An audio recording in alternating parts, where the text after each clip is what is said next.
Bismillahirrahmanirrahim. Assalamualaikum warahmatullahi wabarakatuh. Alhamdulillah alladzi arsala rasulahu bil huda wa dinil haqq liyudhhirahu 'ala ad-din kullihi wa kafa billahi shahida. Asyhadu an la ilaha illallah wahdahu la syarika lah wa asyhadu anna Muhammadan 'abduhu wa rasuluh. Allahumma rabbi shrah li sadri wa yassir li amri wa hlul 'uqdatam min lisani yafqahu qawli. Bapak-bapak sekalian, jemaah salat zuhur yang dirahmati Allah Subhanahu wa taala. Alhamdulillah, rangkaian siklus dan pergantian waktu terus berjalan karena memang tabiat hidup adalah bergerak. Karenanya hari ini ya, kita sudah masuk di momen yang kita sebut sebagai momen hijrah, ya, yaitu terkait dengan masuknya bulan Muharram, ya, bulan sebagai awal penanggalan di dalam Islam. Walaupun terus terang bahwa Islam tidak melihat tahun dari sisi awal dan akhirnya, yang sering orang bilang tahun baru, ya. Tetapi Islam malah lebih mengunggulkan akhir tahunnya. Kenapa akhir tahun kita itu bulan Zulhijjah, yaitu puncak pelaksanaan ibadah haji, ya. Di mana seperti kita jelaskan di bulan sebelumnya bahwa terkait hari Arafah disebutkan bahwa ma min yaumin, tidak ada hari di mana Allah Subhanahu wa taala aktsara min an yu'tika Allahu fihi abdan minan nar. Allah lebih banyak menyelamatkan manusia dari ancaman siksa neraka dibanding hari Arafah. Artinya apa? Bahwa akhir tahun kita yaitu Dzulhijjah adalah merupakan bagian dari puncak pengampunan, dan sekali lagi hidup kita sebagai muslim selalu bernuansa ampunan, bernuansa keberkahan. Ampunan dan berkah ini satu dalam artian kesucian, satu dalam artian berkah, terus berkembang kebaikannya. Inilah yang kita kenal dengan istilah tazkiyah nafas. Bahwa tazkiyah, ya, mensucikan jiwa, maknanya ada dua. At-tathhir, yaitu pembersihan dari unsur-unsur yang buruk, ya, karena kita semua punya potensi keburukan. Yang kedua adalah at-tanmiyatu, ya, yaitu mengembangkan potensi baik yang kita miliki, ya, dengan beragam cara yang telah Allah berikan. Ya, kalau kajiannya adalah sejarah seperti yang hari ini kita ambil, hijrah dan momentum penyucian jiwa, karena ya sejak Rasulullah hijrah dari perjuangan dakwah kota Makkah yang penuh dengan tantangan-tantangan berat, ya, penuh dengan intimidasi karena dianggap membawa nilai-nilai asing dan aneh, terutama oleh yang ketika itu menikmati suasana yang serba tidak seimbang, tidak adil. Maka kemudian ternyata Allah Subhanahu wa taala memberi petunjuk bahwa setiap perubahan yang dibawa oleh Nabi, semua ujung-ujungnya menemukan ganjalan berat, dan ujung-ujungnya hijrah itu adalah suatu keharusan. Jadi semua Nabi melakukan hijrah karena begitu beratnya tantangan yang ditemui di negerinya sendiri.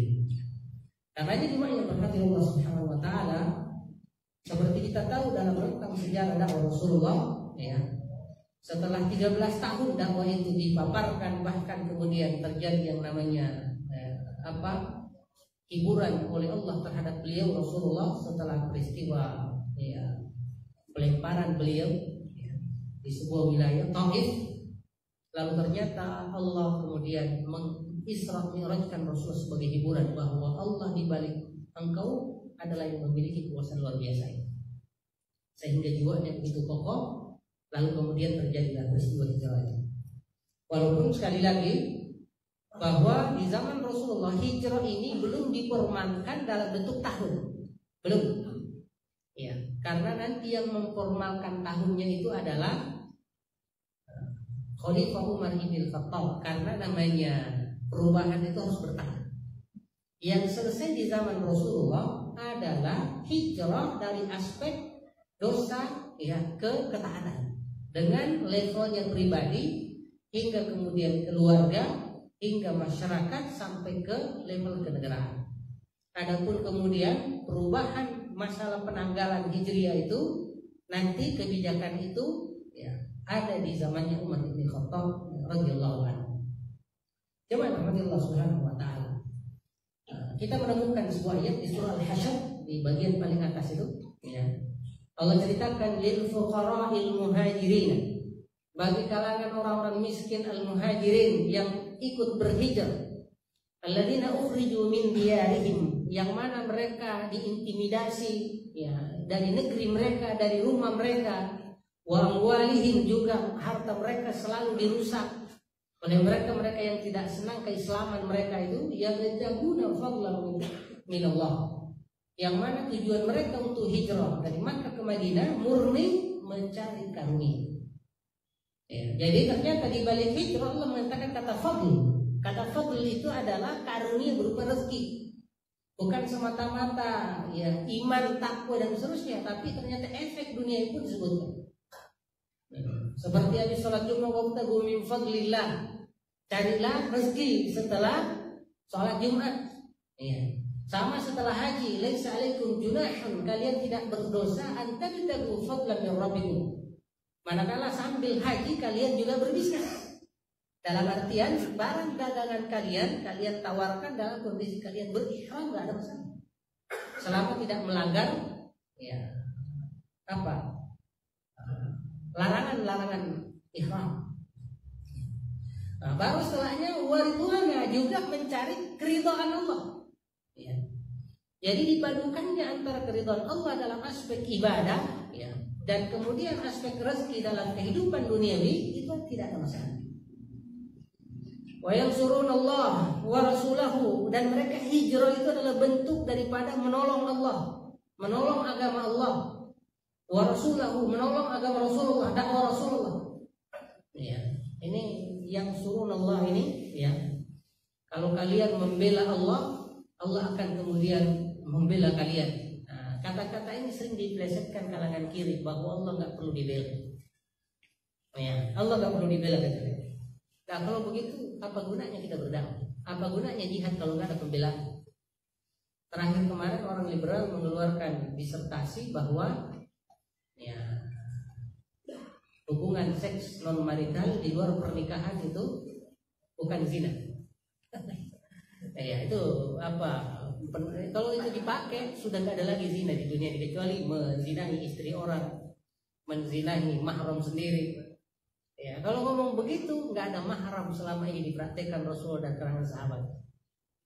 Hanya dengan sebuah pendekatan yang liberal namanya hermeneutika, ilmu ya apa penafsiran teks tekstual yang hanya berlaku di kalangan luar barat, karena yang ditafsirkan adalah karya manusia, sementara Quran tidak mungkin ditafsirkan dengan hal yang sama karena itu adalah teks ketuhanan. Ya, itu adalah ya, yang mana kita tidak mungkin mengerti pemikiran Allah, ilmu Allah secara total sehingga kita bisa merubah-merubahnya. Ya. Nah, jadi jemaah rahmati Allah Subhanahu wa taala. Ya, ini orang-orang liberal seperti itu, kepengen menghalalkan yang haram. Yang tadinya zina mau dianggap halal, yang tadinya bunga riba ya mau dianggap sebagai sekedar apa? Penghargaan terhadap debitur ya, dengan istilah-istilah yang luar biasa. Ya, naudzubillah. Nah, wa yansurunallah, orang-orang yang berhijrah itu pada hakikatnya adalah orang yang seperti tadi mencari karunia Allah, mencari keridhaan Allah, menolong agama Allah, menolong Rasulullah. Lalu Allah katakan ulaika humus shadiqun. Mereka itulah orang-orang yang jujur iman. Begitu jujurnya mampu meninggalkan semua identitas lain dan mengutamakan Allah Subhanahu wa taala. Dan itu adalah sebuah peristiwa yang luar biasa karena semua aset ditinggalkan, yang dibawa pergi ke negeri orang tanpa sanak saudara murni karena keimanan. Ya. Ini pula yang menjawab mohon maaf. Cinta tanah air itu tidak selamanya harga mati. Harga mati itu adalah apa? Harga mati itu adalah Islam. Ya. Nah, kalau disebut cinta tanah air karena Allah yang bersyariah harga mati itu baru benar. Ya. Itu baru benar. Adapun kalau begitu Ustaz, Islam tidak cinta tanah air, nah, jangan salah. Karena Islam berjihad mempertahankan harta kita dari pencopet, meninggal itu juga cinta. Ya, apalagi mempertahankan negeri kita dari rombongan para separatis, itu juga adalah ya jihad. Ya, jadi Allah Subhanahu wa taala hanya menyatakan jangan sampai gara-gara negerimu ya lalu engkau tidak mau berhijrah. Ya.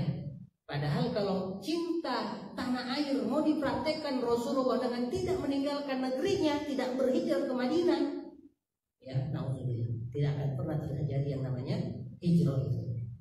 Ya, karena jangan rahmati Allah Subhanahu wa taala, cinta Allah dan Rasulnya di atas segala-galanya. Makanya Allah katakan ulaika humus shadiqun. Mereka itulah orang-orang yang jujur. Nah, jujur di sini jujur di mana? Nah, inilah yang pernah kita katakan bahwa tingkat tertinggi kita ya sebagai orang-orang yang berusaha taubat, memperbaiki diri dengan arti hijrah adalah as-sidq itu, kejujuran iman. Karena tinggal satu atasnya, tinggal an-nubuwah, kenabian. Dan kenabian itu bukan usaha, tetapi penunjukan dari Allah Subhanahu wa taala. Penunjukan dari Allah Subhanahu wa taala. Nah, jemaah rahmat Allah Subhanahu wa taala. Ada sebuah hadis an Muawiyah.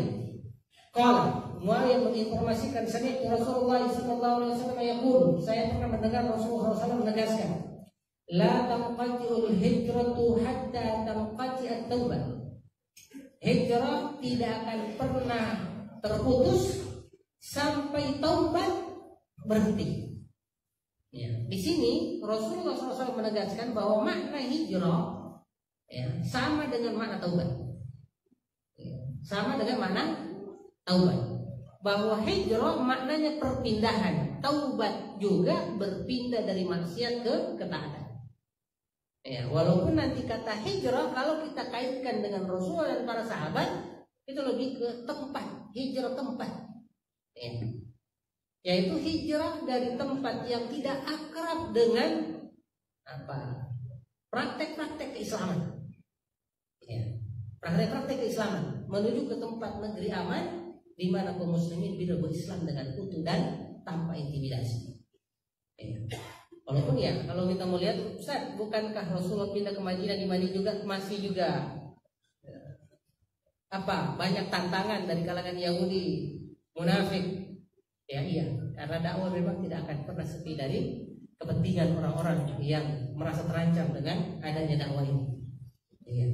Ya, kita katakan bahwa di Madinah posisi Rasulullah tidak lagi di bawah, tetapi sudah menjadi bagian dari yang mengatur sistem, walaupun tetap berhadapan dengan kelompok-kelompok yang lain. Ya. Nah, ini juga perlu kita pahami. Misalnya, apakah di zaman Islam dari sejak Rasulullah lalu kemudian para khalifah ini sampai nanti pemerintahan Bani Umayyah, apalagi Abbasiyah, tidak adakah Ustaz orang-orang liberal kayak sekarang berpikir ya sebebas itu melegalkan zina dengan penelitian? Ada juga, tapi di zaman itu Islam yang berkuasa sehingga kelompok-kelompok liberal kayak begini nggak pernah berani tanggung. Berbeda kayak sekarang, Islam lagi sedang tidak mengatur, makanya mereka kemudian tidak senang syariah. Ya, lebih senang dengan sistem liberalisme, sekulerisme, karena disitulah mereka bisa bertahan. Kapan Islam yang berkuasa, mereka tidak mungkin ada tempat. Nah, itulah kenapa mereka itu selalu takut sama bendera tauhid, takut dengan istilah bersyariah, ya takut semua dengan formalitas syariah. Nah, yang selalu kepengen liberal, lepas dari aturan-aturan syariat, dan ciri-cirinya adalah menghalalkan yang haram, ya, dan nggak pernah berani mengharamkan yang haram kayak. Nah, itu ciri-ciri liberal, dan itu berkembang seperti kita lihat puncaknya di akademik.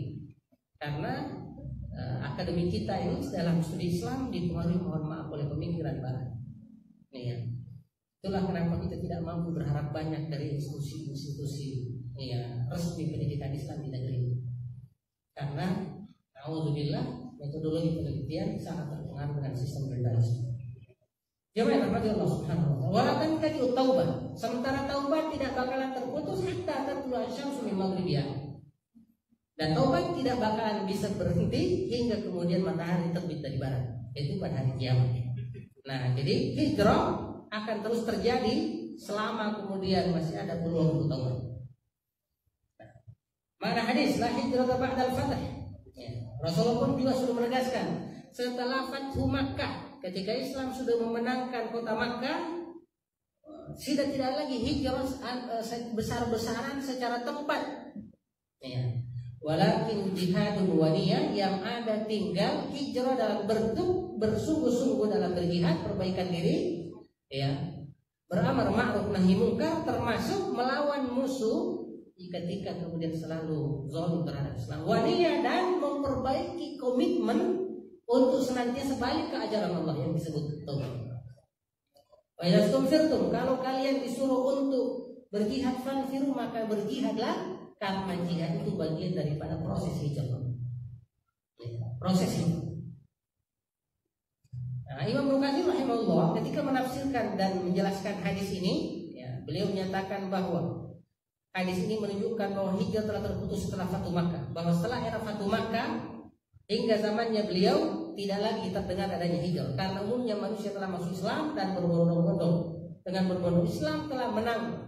Jadi Islam unggul, pilar-pilar keislaman sudah kuat, tidak perlu lagi hijrah. Itu makna hadis ini. Kecuali bila muncul suatu keadaan yang kita tidak mampu berislam dengan baik di tengah mereka, maka ketika itu hijrah menuju negeri muslim wajib hukum. Mungkin kalau kita lihat kayak kondisi Rohingya beberapa tahun yang lalu, ketika mereka tidak dibolehkan, maka ketika itulah kemudian hijrah sementara dilakukan. Sama dengan kondisi di daerah Tibet sana, kaum muslimin terus diawasi, bagi yang berislam terus dikriminalisasi. Alhamdulillah kalau kita di Indonesia hingga hari ini masih aman, walaupun nilai-nilai keislaman kita seringkali dicurigai sebagai bibit-bibit terorisme dan makna hijrah secara bahasa artinya adalah meninggalkan, berpisah, menjauhi. Dan makna ini dipakai oleh Nabiullah Ibrahim sebagaimana disebutkan surah Al-Ankabut, ini muhajirun ila rabbi. Saya berhijrah menuju Tuhanku, maksudnya terus berusaha memperbaiki diri, mengikuti perintah Allah hingga kemudian aku diridhai oleh Allah Subhanahu wa taala. Ini penggunaannya di Quran. Nah, secara terminologis, hijrah itu apa? Beralih dari keburukan menuju kebaikan, dengan taubat. Nah, inilah yang dimaksud tadi di hadis. La tanqati'ul hijratu hatta tanqati at-taubah. Hijrah tidak pernah putus hingga taubat putus. Nah, ini yang dimaksud, yaitu senantiasa beralih dari keburukan menuju kebaikan lewat penyesalan, taubat namanya, lalu istighfar, lalu perbaikan diri, meninggalkan keburukan secara fisik dan menggantinya dengan ketaatan secara fisik. Nah, itu yang pertama. Yang kedua, dan berpindah dari negeri kafir menuju negeri muslim. Kenapa penting menuju negeri muslim? Karena seringkali keadaan membuat kita tidak bisa beragama dengan baik. Karena terlalu adanya intimidasi dan ketidakbebasan. Hakikat hijrah, yaitu taubat dan perubahan.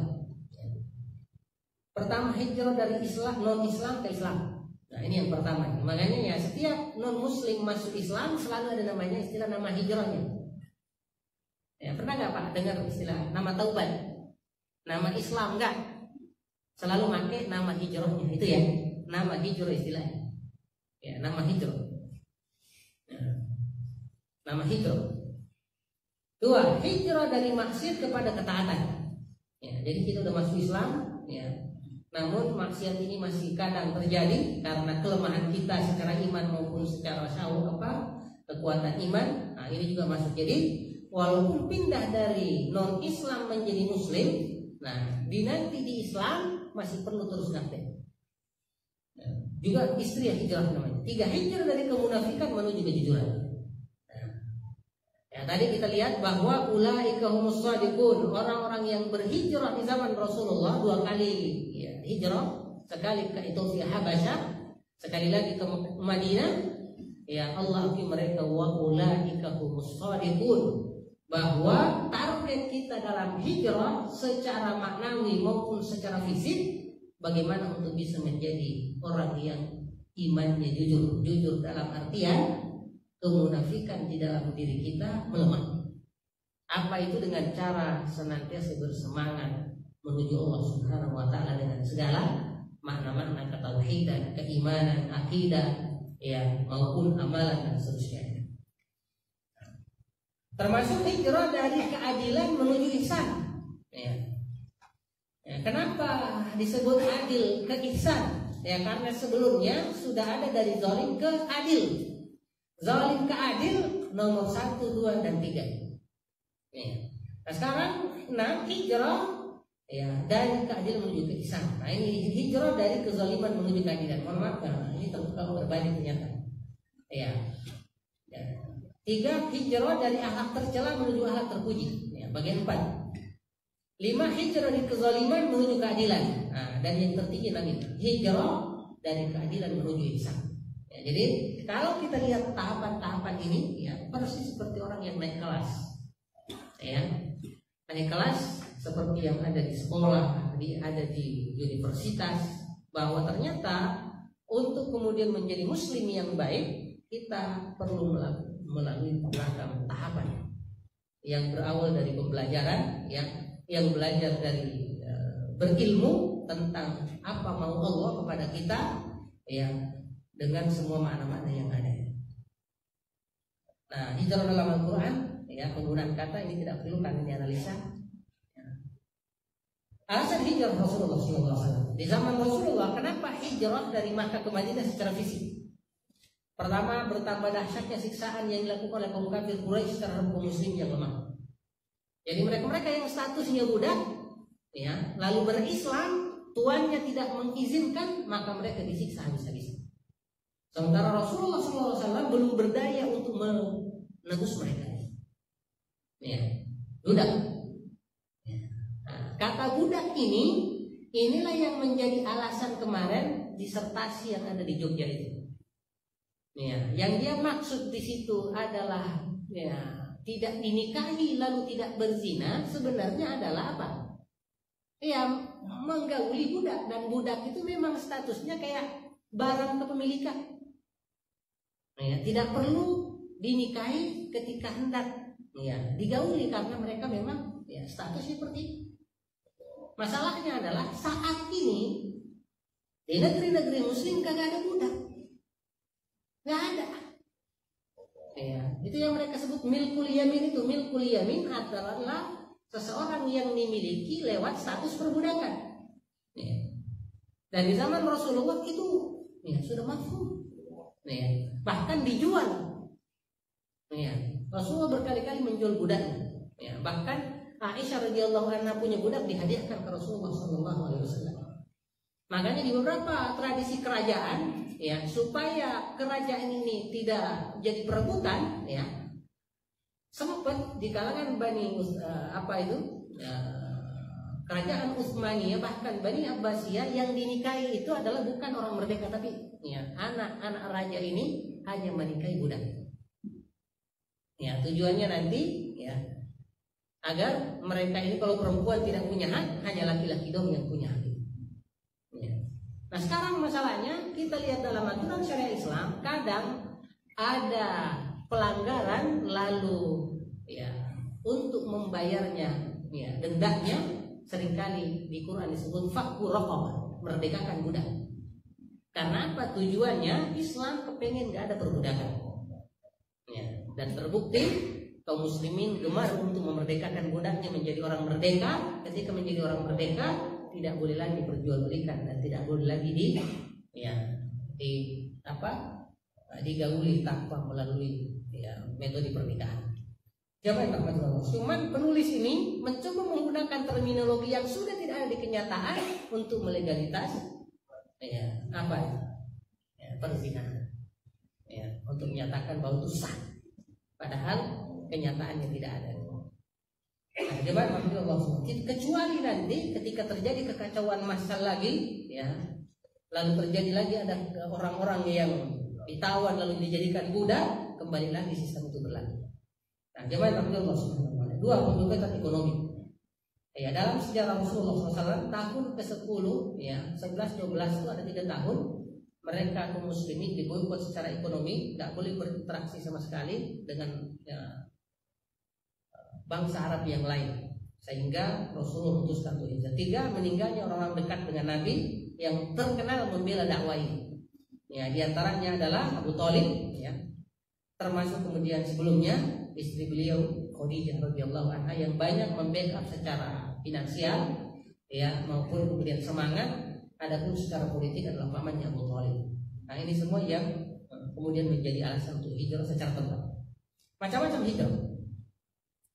Pertama dan paling dasar adalah hijrah perbuatan, yaitu meninggalkan dosa dan maksiat. Rasulullah menjelaskan wal muhajirun, hakikat orang yang berhijrah adalah man hajara ma nahallahu anhu. Siapapun meninggalkan larangan itu adalah orang yang sedang berhijrah. Nah, ini yang tadi disebut tadi paling dasar. Hadis riwayat Bukhari. Tadi sudah disebutkan diantaranya hijrah dari kemaksiatan menuju kebaikan, hijrah dari larangan-larangan Allah menuju yang diridhonya, perintahnya hijrah dari kemunafikan kepada kejujuran, hijrah dari hal yang kurang menuju sempurnaan, hijrah dari akhlak tercela menuju akhlak terpuji. Tadi sudah disebutkan sebelumnya. Yang kedua, hijrah tempat. Nah, ini yang sering terdengar istilah hijrah. Hukum hijrah itu wajib bagi muslim tidak bisa menegakkan syariat Islam di negeri kafir. Jadi yang terdengar negeri kafir. Nanti ada lagi begini, pindah dari sebuah lingkungan ke lingkungan yang lain yang jauh lebih Islam. Mungkin konsepnya hari ini adalah untuk sekolah ada SD, ada SDIT, gitu ya. Sekarang ada lagi selain SDIT ada lagi namanya tahfidz. Tahfidz untuk kelas anak SD. Jadi sudah ada pilihan-pilihan. Nanti ada lagi SMP, SMPIT, selain makna sanawiyah. Apa bedanya SMPIT, SMP dan sanawiyah? SMP lebih ke umum, SMPIT lebih ke keislaman yang dipadu dengan teknologi sains, sementara sanawiyah lebih mengarah ke studi keagamaan. Jadi arahnya seperti itu.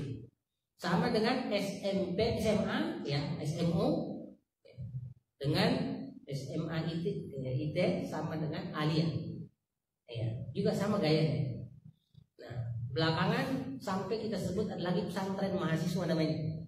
Jadi belajar misalnya di UGM atau di UI lalu ada namanya pesantren mahasiswa, kan?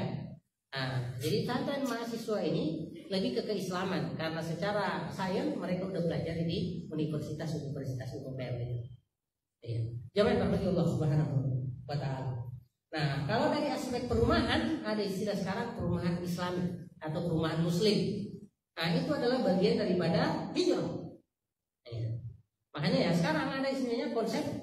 Kalau di kampus ada namanya dakwah kampus, ada kayak rohis dan seterusnya. Itu adalah awal-awal atau pengarah untuk menuju hijrah. 3, hijrah pelaku maksiat. Apa itu maksudnya? Memboikot. Nah, itu ada juga makna hijrah itu. Jadi memboikot orang-orang tertentu karena terutama yang masuk kategori kader, terutama yang masuk kategori orang yang sudah berbaiat, seperti yang pernah dilakukan Rasulullah SAW terhadap 3 orang sahabatnya yang tidak ikut di perang Tabuk, Ka'ab bin Malik dan 3 orang itu masuk kategori boikot. Hijrah juga menghijrah, yaitu meninggalkan. Yang meninggalkan ahli maksiat yang membuatnya jerah. Jadi tujuannya adalah jerah, bukan untuk boikot tanpa efek jerah. Makanya selalu berbatas waktu. Secara umum waktunya adalah hanya 3 hari, dicuekin 3 hari. Ya, ini kadang penggunaannya salah karena kita cueknya selamanya. Dan cuek selamanya itu naudzubillah yang terlarang. Nah, makanya ya, ini maksud dari memboikot itu hanya murni untuk supaya orang itu merasa ada yang salah dengan diri saya. Ya. Saya kasih contoh salah satu yang Rasulullah pernah diam, ya, dan sahabat itu kaget merasa dirinya ada masalah. Ja'far bin Abi Thalib, ya, beliau ini ya, ikut memimpin delegasi hijrah ke Habasyah. Ya, pertama, termasuk Utsman bin Affan dan kedua istrinya Ruqayyah dan siapa itu anak Rasulullah. Nah, salah satu informasi dari beliau bahwa ketika kami meninggalkan Rasul di Mekah menuju Habasyah, kami kadang ketika melewati Rasulullah, beliau lagi sholat, kami ucapkan salam padanya, Assalamualaikum. Beliau walaupun sholat ngejawab salam kami. Dia bilang Waalaikumsalam, lagi sholat. Lalu ketika kami pulang dari Habasyah, nggak lagi ke Mekah karena orang-orang udah hijrah ke Madinah, maka beliau pun langsung hijrah ke Madinah. Nah, ketika awal ketemu Rasulullah lagi sedang sholat, dia tetap salamin, Assalamualaikum ya Rasulullah. Nah, ternyata Rasulullah kagak menjawab. Ketika kagak menjawab begitu, gusar hatinya Ja'far bin Abi Thalib. Rasulullah kagak menjawab salam saya, jangan-jangan saya ada salah ya. Gak enak perasaan. Kata dia, saya sejak kayak gitu belum dipanggil Rasulullah, lalu beliau ngasih alasannya nggak nyaman banget perasaan. Ternyata beberapa hari kemudian dia ketemu, lalu dia dipanggil. Wahai Ja'far, sungguh sejak engkau gak bersama kami, ya, banyak hal-hal yang telah berkembang dan berubah, termasuk ya Allah melarang kita lagi bercakap-cakap kalau sedang sholat. Allah katakan di Quran, ya, di surah Al-Baqarah, hafizu 'alas shalawati was sholati wusta, jagalah baik-baik, ya, amalkan baik-baik salat 5 waktu, was sholatul wusta, terutama salat pertengahan yaitu salat asar, wa qumu lillahi qanitin, berdirilah ketika sedang salat menghadap Allah dengan penuh, yaitu dengan penuh kekhusyuan. Sehingga kita nggak boleh lagi ngomong. Bahkan ada kejadian sahabat masuk sholat di barisan berjamaah karena mungkin ketemu dengan teman lamanya, habis takbir dia nanti kemana aja sih bro? Temannya yang lain sama, iya, lama ada. Ya Rasulullah dengar. Lalu kemudian turun firman Allah itu, kalau kalian lagi sholat nggak boleh lagi ngobrol-ngobrol. Nah ini yang disebut ihram wa tahrimu takbir. Kapan kita udah mulai Allahu Akbar, terus sudah masuk ihram namanya. Enggak boleh lagi melakukan sesuatu di luar ya salat. Nah, jemaah Allah Subhanahu wa taala, masalah hanya boleh memboikot 3 hari karena maksudnya menegur. Rasulullah SAW sebutkan la yahillu lirajul, tidak halal bagi seorang siapapun laki-laki atau siapapun an yahjura akhahu, ya. Ya, ini ada salah di sini, bukan hanya ya pakai hak besar hijrah, ya yahjur akhahu, yang memboikot meninggalkan saudaranya fauqa salati layalin, lebih dari 3 hari. Dan taqiyani, mereka kemudian bertemu setelah 3 hari, fa yuridu hadza wa yuridu hadza, satu ke kanan satu ke kiri. Wa khairuhuma, siapapun yang memulai salam pertama kali dialah yang terbaik.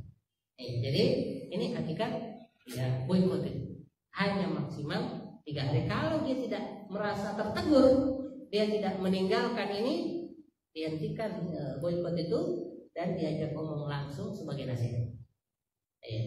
Gimana Allah Subhanahu wa taala tinggal di negeri kafir. Nah ini mungkin menjadi termasuk pembahasan.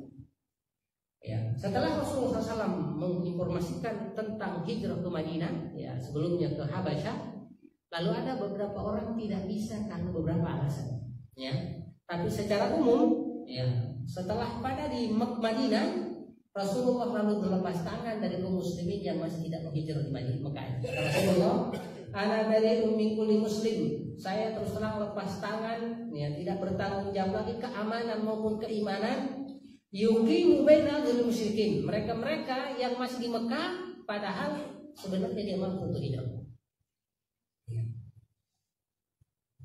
Dua syarat utama bagi yang hendak tinggal di negeri non muslim. Kalau begitu saja, ya kayak kita sekarang ini, banyak di antara kita semangat untuk keluar negeri, ke Prancis, ke Amerika untuk studi ya ilmu, dan seharusnya kita termasuk mempertimbangkan keislaman kita di negeri orang.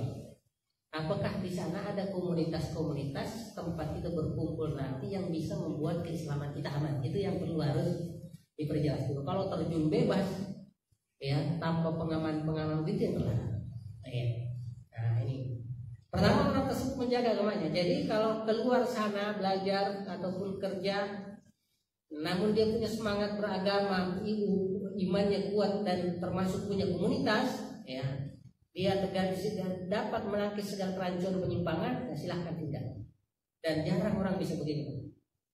Ya, kalau alasannya adalah dakwah, memang harus. Ya, makanya beberapa dai kita ya disebar, termasuk kayak Ramadan, ya ke Taiwan, ya ke negeri-negeri minoritas untuk memperkuat. Nah, kalau itu dakwah ya memang jelas. Yang dimaksud adalah misalnya tenaga kerja.